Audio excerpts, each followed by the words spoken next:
Now, the Union Home Minister Amit Shah today said that he was very hopeful that the interstate border dispute between Assam and Arunachal Pradesh will be resolved before the end of 2023. Addressing a gathering during the Golden Jubilee celebrations of the Ramakrishna Mission School at Deomali in Tirap district, Shah said that while 60% of the interstate border dispute between Assam and Meghalaya has been resolved peacefully, he hoped that by the end of 2023, the border dispute between Arunachal and Assam will also be resolved.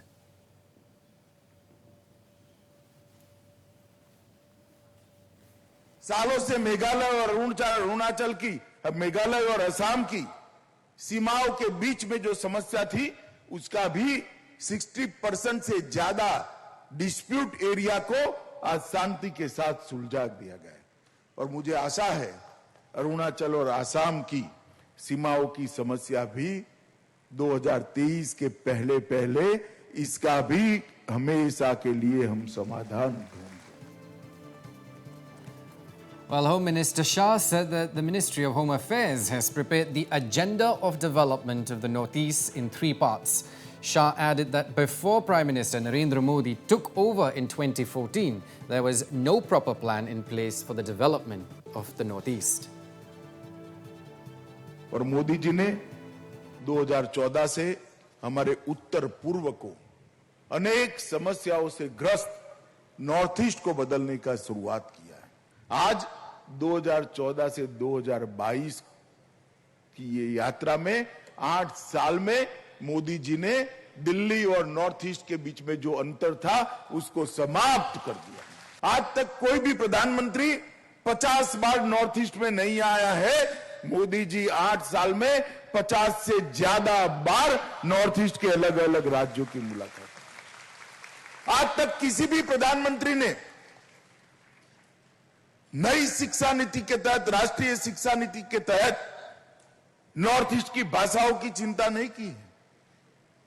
देश के प्रधानमंत्री नरेंद्र मोदी जी ने north east की भाषाओं की चिंता की है और नई शिक्षा नीति के तहत उनको प्राथमिक शिक्षा उस भाषा में देने की शुरुआत भी की है।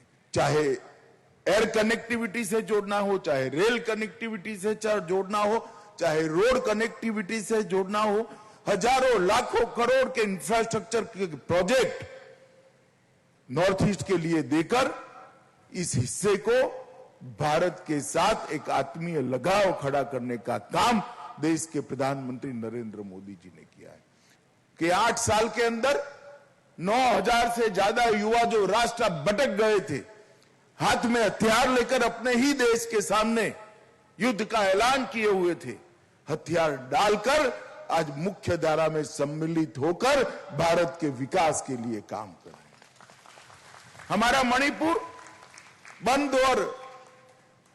बंद और ब्लॉकेड के कारण 365 में से 200 दिन गतिविधियां बंद रहती थी। वहां पर आज 5 साल हमारी सरकार को हो गए, 6ठा साल चल रहा है। 6 साल में ना एक भी बंद हुआ है, ना ब्लॉकेड हुआ है। बोडोलैंड की समस्या को इतने सालों के बाद सरलता से सुलझाने का काम देश के प्रधानमंत्री नरेंद्र मोदी जी ने किया। त्रिपुरा के हथियारी ग्रुपों को हथियार डलवाने का काम नरेंद्र मोदी जी की सरकार ने किया है। भ्रू शरणार्थियों की समस्या को स्थायी समाधान देने का काम नरेंद्र मोदी जी की सरकार ने किया है।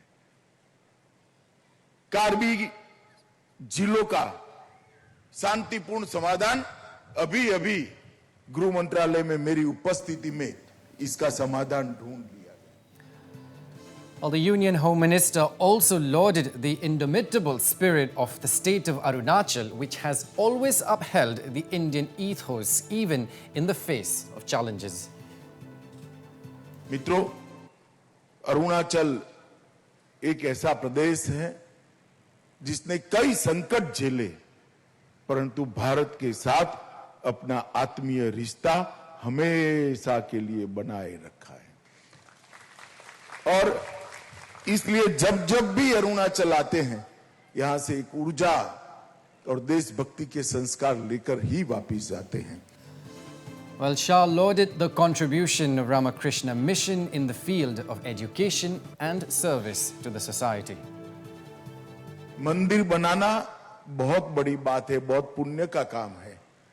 स्कूल बनाना इससे भी बड़ा पुण्य का काम है, मगर एक व्यक्ति को अच्छा इंसान बनाना इससे बड़ी पुण्य की बात कोई हो नहीं सकती। और 50 साल तक रामकृष्ण मठ